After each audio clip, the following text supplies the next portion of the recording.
Inilah kronologi dan motif pembunuhan Brigadir J, lengkap versi Komarudin. Benarkah Ferdy Sambo selingkuh? Semua perkara pidana itu konten dewasa.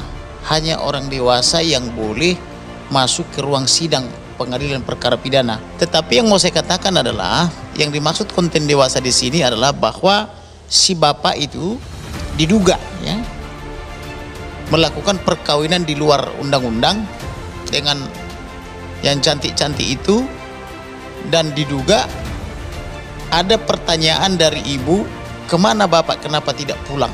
Kemudian setelah diberitahu atau diduga diberitahu kepada ibu, terjadilah pertengkaran suami istri. Sejak saat itulah diancam lah ini almarhum ini. Ada 3 motif yang paling utama atau paling sering ditemui dalam konteks kejahatan pembunuhan di Indonesia. Yang pertama itu soalnya dendam antara orang per orang, yang kedua adalah soal harta, dan yang ketiga soal cinta. Ya, soal wanita, begitulah kalau dilihat dengan kata lain. Maka tinggal kita eliminasi saja satu persatu motif-motif ini. Terkait dengan dendam rasanya tidak ya. Demikian juga kalau kita bicara mengenai soal harta juga kelihatannya tidak nih. Paling tidak cocok dengan keseluruhan yang cerita. Maka yang paling mungkin adalah soal cinta. Untuk dapat menentukan motif seseorang yang melakukan satu kejahatan, penyidik ini harus mampu untuk mengaitkan dengan alat-alat bukti lainnya ya. Contohnya keterangan saksi-saksi lain, keterangan ahli forensik, kemudian juga barang-barang bukti yang terkait dengan kejahatannya. Sehingga akan diperoleh gambaran ya. Ada dorongan terhadap sikap batin pelaku untuk melakukan kejahatan tersebut ya. Saya kira 2 orang yang tegar bugar ya, yakni Pak Ferdy dan juga Ibu PT, itu penting untuk kemudian segera diketahui dan diambil keterangannya posisinya. Yang jadi masalah kan adalah pada konteks Ibu Putri ya, yang kelihatannya belum cukup fit ya dalam rangka diambil keterangannya. Nah ini yang mungkin jadi soal, karena kita harus bekerja juga dalam rangka pemberkasan tersebut agar kemudian lalu bisa diterima oleh jaksa. Karena kan nanti motif ini akan menjadi pertimbangan hakim, apakah orang itu berbohong atau tidak.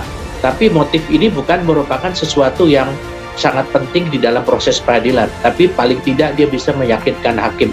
Hakim juga akan bisa melihat, bisa saja penyidik juga mungkin keliru ya, karena kan dalam pembuktian itu nanti akan dikaitkan dengan pengakuan saksi-saksi lain dan juga dari barang-barang bukti yang ada.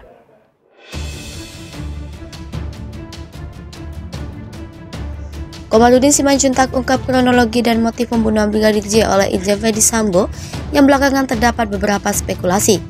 Komarudin Simanjuntak pun menjelaskan secara rinci kronologi dan motif pembunuhan Brigadir J oleh Irjen Ferdy Sambo dalam versinya yang sudah sering diungkapkannya di media.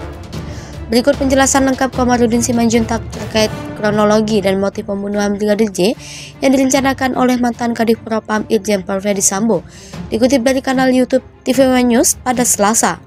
Saya sejak awal sudah memberitahu motifnya melaporkan ke polisi. Motifnya adalah dendam. Dendam kenapa? Karena terjadi dugaan perselingkuhan oleh si bapak dengan yang cantik itu. Dan si ibu mencari tahu kenapa si bapak tidak pulang. Tadi juga ajudan tahu kenapa alasan tidak pulang. Lalu ketika ibu tahu ada peran si cantik, terjadi pertengkaran rumah tangga di bulan Juni 2022. Itu sebabnya almarhum pamit sama kekasihnya bahwa ia akan dibunuh. Ia pamit dan minta maaf apabila ada kesalahan dan dosanya.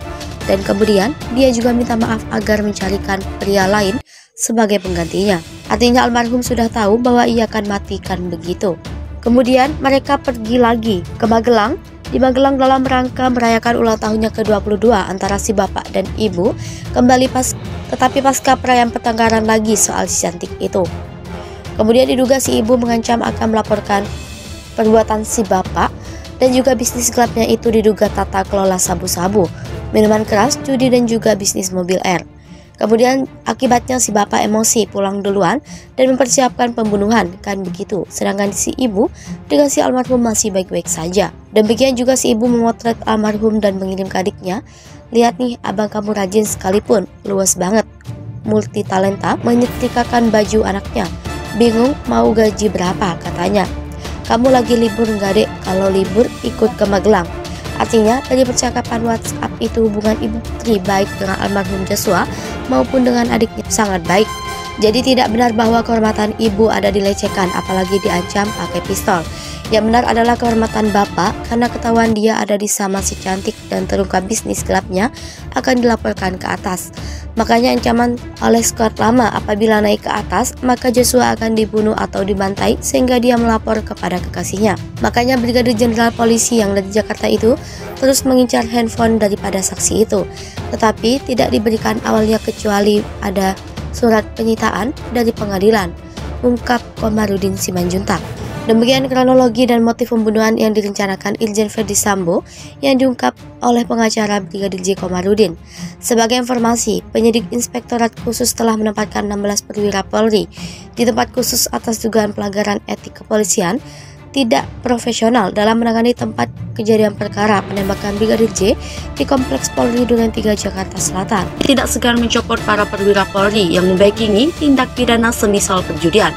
Menurut Santoso, penegasan itu memang perlu dilakukan menyusul terungkapnya kasus bekas Kadif Propam Irjen Verdi Sambo yang merancang pembunuhan berencana terhadap ajudannya sendiri, Brigadir Yosua Huta Barat.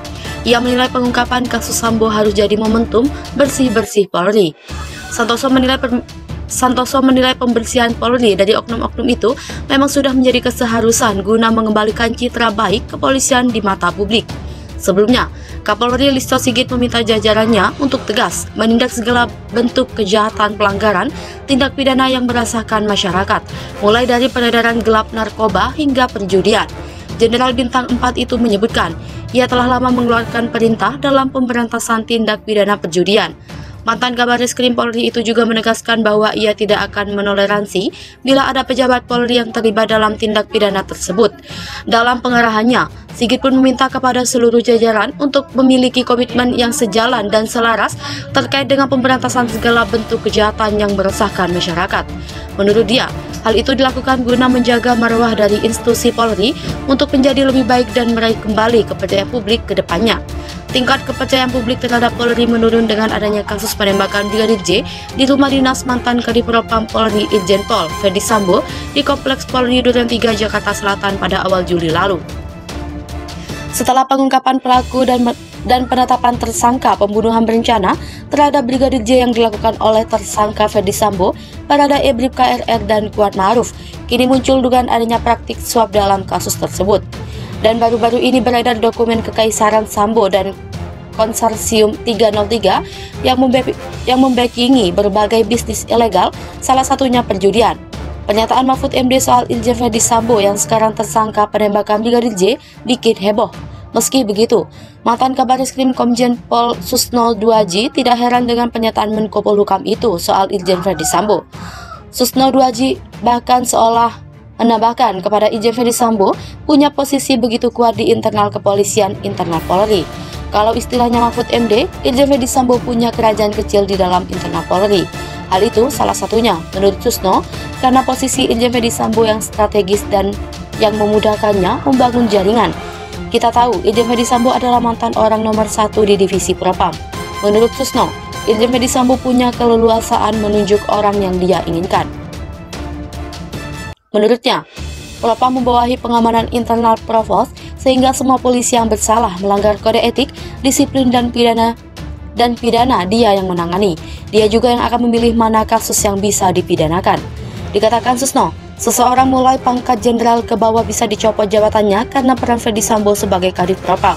Selain karena posisinya, menurut Susno, faktor lain karena dia cukup lama memegang jabatan itu sehingga sangat mungkin membuat jaringan. Diketahui Irjen Verdi Sambo dimutasi dari Direktur Tindak Pidana Umum Baris-Krim Polri menjadi Kadif Propam melalui dalam surat telegram nomor ST/3222/11/KEP 2020 tanggal 16 November 2020 tentang pemberhentian dan pengangkatan dari dan dalam jabatan di lingkungan Polri. Verdi otomatis mendapat tambahan 1 bintang di pundaknya menjadi Inspektur Jenderal.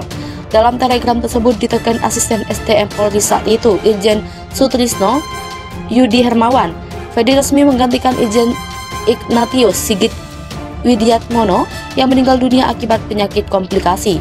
Susno juga mengakui jika Verdi Sambo mengantongi rahasia atau hal lain di Polri.